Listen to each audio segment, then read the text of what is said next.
Hello everyone, welcome to learner be extra. I am Shivani Chauhan. इस video में हम देखेंगे क्लास 9th साइंस की बुक का chapter 15 improvement in food resources. तो देखिए, इम्प्रूवमेंट का मतलब होता है किसी भी चीज़ में बेहतरी होना। फूड रिसोर्सेज होते हैं, जो भी हमारी खाने वाली चीज़ें होती हैं वो सारे हमारे फूड रिसोर्सेज होते हैं, चाहे वो चावल हो, चाहे वो आटा हो, चाहे वो दाल हो, कुछ भी हो। ये सारे के सारे क्या होते हैं? ये हमारे सारे फूड के रिसोर्सेज होते हैं। तो हमें फूड रिसोर्सेज में इम्प्रूवमेंट की सबसे पहले तो ज़रूरत आन क्या पड़ी। खाना क्या हमारा बढ़िया नहीं है? बिल्कुल बढ़िया है, बट हम लोग को इम्प्रूवमेंट करने की ज़रूरत है हमारी ग्रोइंग पॉपुलेशन के लिए, क्योंकि हमारी आबादी तो बहुत ज़्यादा बढ़ती जा रही है, मगर हमारा जो फूड उगाने का जो पैटर्न है ना, वो पुराना ही है और हमारे पास जगह भी लिमिटेड है। तो हम किस तरीके से अपने खाने को और ज़्यादा उपज बढ़ाएं हम अपने खाने की, ताकि हमारी बढ़ती आबादी का हम लोग पेट भर सकें। तो यही हम लोग इस चैप्टर में देखने वाले हैं कि किस तरीके से हम लोग खाने की तकनीक को, उगाने की तकनीक को बेहतर बना सकते हैं, खाने को ज़्यादा न्यूट्रिशियस बना सकते हैं, ताकि हमारी पॉपुलेशन की डिमांड्स पूरी हो सके। तो ये रहा इस चैप्टर में। अब हम देखते हैं लाइन टू लाइन। मैं एक एक लाइन पढ़ूंगी क्योंकि मेरे को तो यही बेस्ट लगता है। पीपीटीज पढ़ा दो बना के, और फिर हम ना कई बार समझ नहीं पाते हैं कि एक्चुअली में एनसीईआरटी में क्या था। और एग्ज़ाम में जो बच्चे नीट की प्रिपरेशन करेंगे आगे चल के, जिनको डॉक्टर बनना है, आप लोगों को समझ में आ जाएगा थोड़े टाइम में कि एनसीईआरटी से अच्छा कुछ नहीं है, चाहे कोई भी कितनी भी महंगी किताब पढ़ लो। तो ये देखते हैं, स्टार्ट करते हैं यहाँ से। We know that all living organisms need food. हमें बताया, हम खुद खाना खाते हैं, जितने भी लिविंग ऑर्गेनिज्म हैं सबको खाने की ज़रूरत है। फूड सप्लाईज, अब फूड में जो होता है वो क्या क्या होता है? प्रोटीन्स होते हैं, carbohydrates, fats, vitamin and minerals, all of which we require for body development, growth and health. तो हमें पता है कि जो फूड के न्यूट्रिएंट्स होते हैं इनकी हमें ज़रूरत होती है हमारी बॉडी को मेंटेन रखने के लिए, हेल्दी रहने के लिए। तो सारे के सारे both plants and animals are major sources of food for us. हम लोग तो इंसान हैं, मगर हम जानवर भी खा जाते हैं, पेड़ पौधे भी खा जाते हैं। तो हमें बताइए, वेजिटेरियन एंड नॉन वेजिटेरियन। तो हम लोग फूड जो ऑब्टेन करते हैं वो कैसे करते हैं? वो एग्रीकल्चर से और एनिमल हस्बेंड्री से करते हैं। एग्रीकल्चर होता है खेती, फसल उगाना और फिर उसकी कटाई करना, फिर उसको पका के खा जाना, एग्रीकल्चर होता है ना। इस तरीके से हम लोग एग्रीकल्चर करते हैं। एनिमल हस्बेंड्री का मतलब होता है पशुपालन। तो पशुपालन भी हम लोग करते हैं। कैसे? गाय भैंसे पालते हैं, मुर्गी पालते हैं, मछली पालते हैं, ये सारा का सारा एनिमल हस्बेंड्री होता है। यानी कि जानवरों को जो पालने का जो प्रोसेस होता है ना, उसको हम लोग एनिमल हस्बेंड्री बोलते हैं। तो we read in newspapers that efforts are always being made to improve production from agriculture and animal husbandry. तो हम लोग न्यूज़पेपर्स में और वैसे भी पढ़ते रहते हैं कि एफर्ट्स डाले जाते हैं कि जो प्रोडक्शन है उसको इम्प्रूव किया जाए, प्रोडक्शन को बढ़ाया जाए। भाई इसकी ज़रूरत क्या है? Why we can not make do with the current level of production. Current level जो प्रोडक्शन है उससे हम लोग काम क्यों नहीं चला सकते हैं? क्योंकि भाई हमारी जो कंट्री है ना, वो बहुत ज़्यादा पॉपुलस है, बहुत ज़्यादा पॉपुलेशन है, और 1 बिलियन से भी ज़्यादा लोगों का पेट भरने के लिए जो आबादी बढ़ती ही जा रही है, हम लोग को जितनी हमारे पास ज़मीन है ना, उससे हमारा काम चलने वाला है नहीं। तो इसलिए हमें इनोवेशंस करनी होंगी ताकि हम सेम ज़मीन में से ही ज़्यादा फसल उगा सकें। As food for the growing population we will soon need more than a quarter of a billion ton of grain every year। तो हम लोगों को अनाज की ज़रूरत ज़्यादा पड़ेगी। This can be done by farming on more land, but ज़्यादा ज़मीन पर हमें कैसे करें, कहाँ से लेकर के आएँ वो ज़मीन? अब इंडिया में ऑलरेडी इंटेंसिव कल्टिवेशन होता है, इंटेंसिवली कल्टिवेटेड है इंडिया, मतलब बहुत ज़्यादा एरिया में हम ऑलरेडी खेती कर रहे हैं। As a result we do not have any major scope for increasing the area of land under cultivation. तो हमारे पास ये तो ऑप्शन नहीं है कि हम ज़्यादा एरिया में खेती करने लगे। Therefore it is necessary to increase the production efficiency for both crops and livestock. तो हम लोगों को ना अपनी प्रोडक्शन एफिशिएंसी को ही बढ़ाने की ज़रूरत है। यानी कि हम लोगों को इस चीज़ की ज़रूरत है कि हम अपनी उपज बढ़ाएं। यानी कि एक प्लॉट से हम सपोज करो पहले 100 किलो अनाज उगा रहे थे, तो अब हमें 100 से बढ़ाने की ज़रूरत है, 150, 200, 1000 तक पहुँचाने की ज़रूरत है हमें उपज बढ़ाने की ज़रूरत है। Efforts to meet the food demand by increasing food production have led to some success so far। तो हम लोग एफर्ट्स डाल रहे हैं कि फूड जो है उसकी हम लोग ईल्ड बढ़ा दें या फिर उसका प्रोडक्शन बढ़ा दें। तो वो तो थोड़ा बहुत हम सफल हुए हैं, बट हमें और ज़्यादा सफल होने की ज़रूरत है। We have had the green revolution, हमने हरित क्रांति करी, जिससे हमने ग्रीन रिवॉल्यूशन से क्या हुआ था? उपज ही तो बढ़ गई थी। हाई यील्डिंग वैरायटी जो सीड्स थे उसकी वजह से पहले जितना अनाज उग रहा था उससे ज़्यादा उगने लगा था बहुत, which contributed to increased food grain production. We have also had the white revolution which had led to better and more efficient use as well as availability of milk. तो वाइट रिवॉल्यूशन आप लोगों के exam में आ सकता है। हम ना questions भी, इंपॉर्टेंट क्वेश्चन भी साथ साथ में देखते हुए चलेंगे। तो इंपॉर्टेंट क्वेश्चन यहाँ पर आता है कि व्हाट इज़ वाइट रिवॉल्यूशन। तो वाइट रिवॉल्यूशन था जिसमें हम लोगों ने मिल्क के प्रोडक्शन को बढ़ा दिया था। ग्रीन रिवॉल्यूशन में हमने ग्रेन्स के, अनाज के प्रोडक्शन को बढ़ा दिया था। तो 2 क्वेश्चन हो गए शॉर्ट वाले। However these revolutions mean that our natural resources are getting used more intensively. मगर ये जो रिवॉल्यूशंस थी ना, चाहे ग्रीन रिवॉल्यूशन हो चाहे वाइट रिवॉल्यूशन हो, हम लोगों ने क्या किया भाई, ज़्यादा पानी डाल दो फसल में। ग्रीन रिवॉल्यूशन में हाई यील्डिंग वैरायटी सीड्स के साथ साथ आप लोगों ने क्या किया, मतलब हम सब ने क्या किया कि हमने खाद ज़्यादा डाल दी, उससे हमने अपने ज़मीन को भी नुकसान पहुंचाया। As a result there are more chances of causing damage to our natural resources to the point of destroying their balance completely. तो भाई हम लोग नेचुरल रिसोर्सेज के बैलेंस को बिगाड़ रहे थे, मिट्टी हमने अपनी खराब कर ली। देयरफॉर अब हमें ज़रूरत है सस्टेनेबली चीज़ों को डेवलप करने की। Therefore it is important that we should increase food production without degrading our environment and disturbing the balance maintaining it. तो भाई पहले हम लोगों ने गड़बड़ कर लिया, बट अब हमें इस तरीके की टेक्नोलॉजीज़ की ज़रूरत है, इस तरीके के प्रोसेस की ज़रूरत है कि हम लोग प्रोडक्शन को तो इंक्रीज़ करें मगर अपने एनवायरनमेंट को डैमेज पहुंचाएं बिना ऐसा हम काम करें।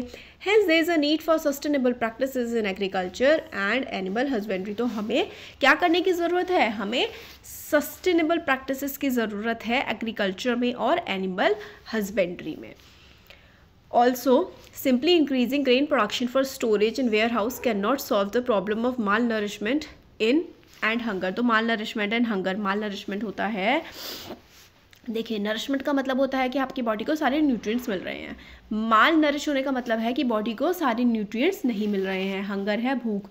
तो भाई ग्रेन प्रोडक्शन बढ़ने से ऐसा तो नहीं है कि भाई न्यूट्रिएंट्स की कमी पूरी हो जाएगी लोगों के शरीर में या भूख भी खत्म, मतलब जैसे कि भूख की प्रॉब्लम, भूखमरी की प्रॉब्लम खत्म हो जाएगी देश में। तो भाई खाना प्रोड्यूस हो रहा है तो उसको पहुंचाना भी तो पड़ेगा, जिसको खाना है वहाँ तक। तो लोगों के पास पैसा भी तो होना चाहिए। तो people should have money to purchase food. Food security depends on both availability of food and access to it.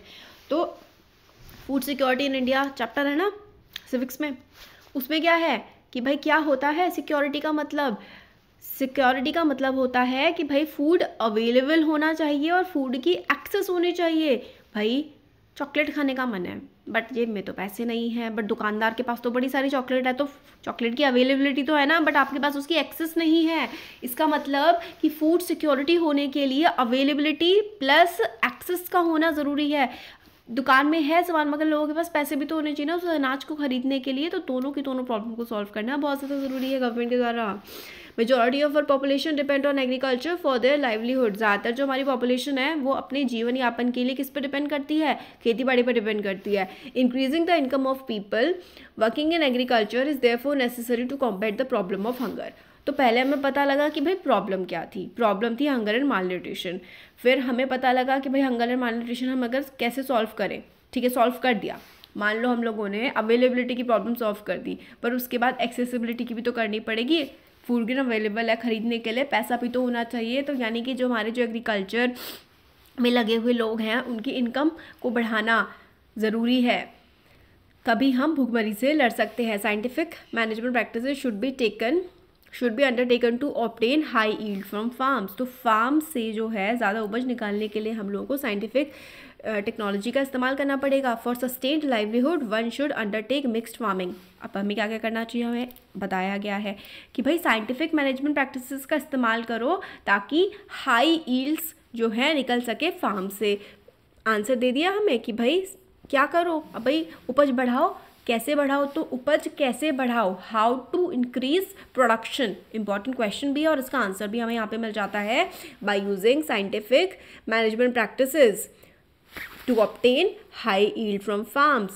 For sustained livelihood, one should undertake mixed farming, intercropping, integrated farming practices. For example, combine agriculture with livestock, poultry, fisheries, beekeeping, etc. हमें यहाँ पे बताया गया है कि किस तरीके से हम लोग सस्टेन्ड लाइवलीहुड मतलब ज़्यादा पैसा कैसे कमा सकते हैं। मिक्स्ड फार्मिंग करें, इंटरक्रॉपिंग करें, इंटीग्रेटेड फार्मिंग प्रैक्टिसेस अपनाएं। क्या होती हैं ये सब? मिक्स फार्मिंग का मतलब होता है जैसे कि आपने गेहूं की फसल उगाई, आधे पार्ट पर आप दाल उगा दीजिए। इंटरक्रॉपिंग में होता है कि लेयर्स बना दी जाती हैं अलग अलग क्रॉप्स की, कि भाई फल भी उगा लिए वहाँ पे, फिर उसके बाद अनाज उगा लिया, दाल उगा ली, और साथ ही साथ आप जानवर भी पाल ले। तो ये एक होलिस्टिक हो जाता है, जिससे इंक्रीज़ हो जाती है क्या? इनकम इंक्रीज़ होती है। The question thus becomes how do we increase the yield of crop and livestock. ये तो था कि भाई पैसे इस तरीके से बढ़ा सकते हैं, बट हम क्रॉप की उपज कैसे बढ़ाएं, लाइव स्टॉक की उपज कैसे बढ़ाएं? भाई मुर्गी 2 अंडे देती है, 4 देने लगे, क्या करें? तो ये क्वेश्चंस अब हम देखेंगे। इम्प्रूवमेंट इन क्रॉप यील्ड, तो क्रॉप जो है उसकी यील्ड को हम कैसे बढ़ाएं? यील्ड होती है उपज। सीरियल जैसे कि wheat, rice, maize, millet, sorghum providers carbohydrate for energy requirement. तो ये सब जो है ना, वीट हो गया, राइस हो गया, मेज़ हो गया, मिलेट हो गया, ये हम लोगों को कार्बोहाइड्रेट प्रोवाइड करता है, और इससे हमारी कार्बोहाइड्रेट से और फैट से, शुगर से हमें एनर्जी मिलती है। तो wheat, rice, maize, millet, sorghum carbohydrate energy providing food है। पल्सेस, दालें जो होती हैं हमें प्रोटीन देती हैं। पल्सेस लाइक ग्राम, चना, पी, मटर, ब्लैक, ठीक है, ग्रीन ग्राम, मूंग, पी, ये सब जो हैं ये हम लोग को प्रोटीन देती हैं। ऑयल सीड्स जो है, ये ना थोड़ा एग्जांपल इनके याद रखना है कि भाई कार्बोहाइड्रेट कौन देता है और ऑयल कौन देता है, इस तरीके से।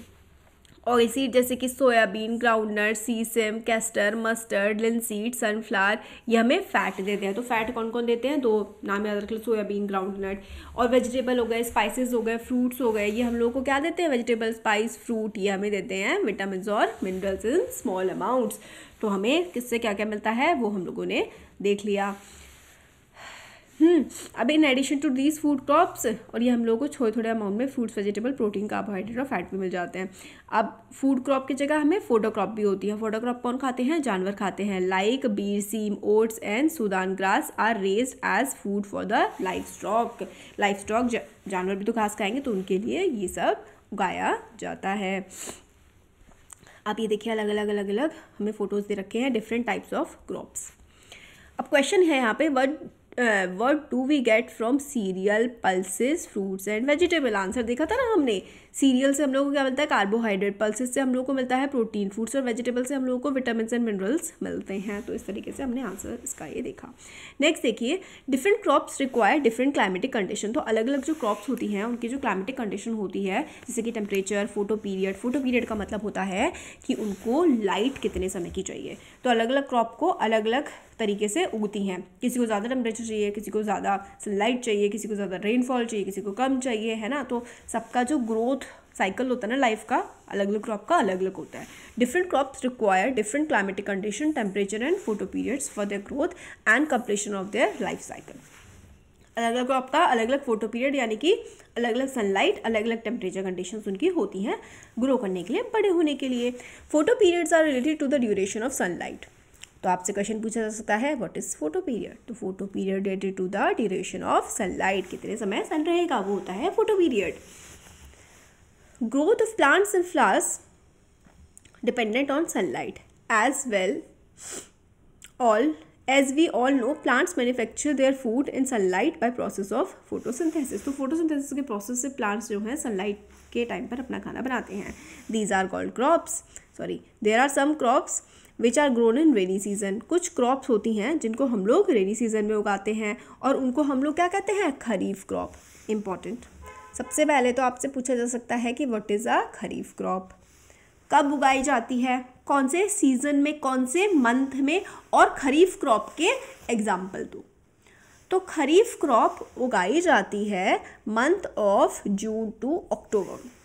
इंपॉर्टेंट है। What is kharif crop? कौन सी सीजन में उगती है, कौन सी क्रॉप होती है? तो खरीफ सीजन होता है जून से लेकर के अक्टूबर तक का। क्रॉप्स इसमें उगाई जाती हैं खरीफ सीजन में। कौन कौन सी? एक तो राइस उगाई जाती है, चावल। फिर आती है क्रॉप्स विंटर वाली। ये खरीफ वाली थी ना, ये रेनी सीजन वाली क्रॉप थी। और विंटर वाली क्रॉप को हम लोग राबी क्रॉप कहते हैं, जो कि उगाई जाती है नवंबर से अप्रैल तक। अब इसमें कौन सी उगती है? नवंबर से अप्रैल में गेहूं उगता है। और खरीफ वाला जो सीज़न था उसमें कौन सा उगता है, चावल उगता है। तो पैडी, सोयाबीन, पिजन पी, मेज़, cotton, green gram, black gram, ये सारी की सारी खरीफ क्रॉप है। आप अपनी ना बुक में अलग से इस तरीके से लिख दीजिएगा कि ये सारी की सारी खरीफ क्रॉप है, और 2 एग्जाम्पल आप लोग को याद होने चाहिए। एक तो आप पैडी याद कर लो, चावल याद कर लो, जो कि क्या है, एक खरीफ क्रॉप है। खरीफ क्रॉप का जो टाइम पीरियड होता है वो होता है जून से लेकर के अक्टूबर तक का। रबी क्रॉप जो है वो होती है wheat, gram, pea, mustard, linseed, ये सारी की सारी रबी क्रॉप है। In India there has been 4 times increase in the production of food grains.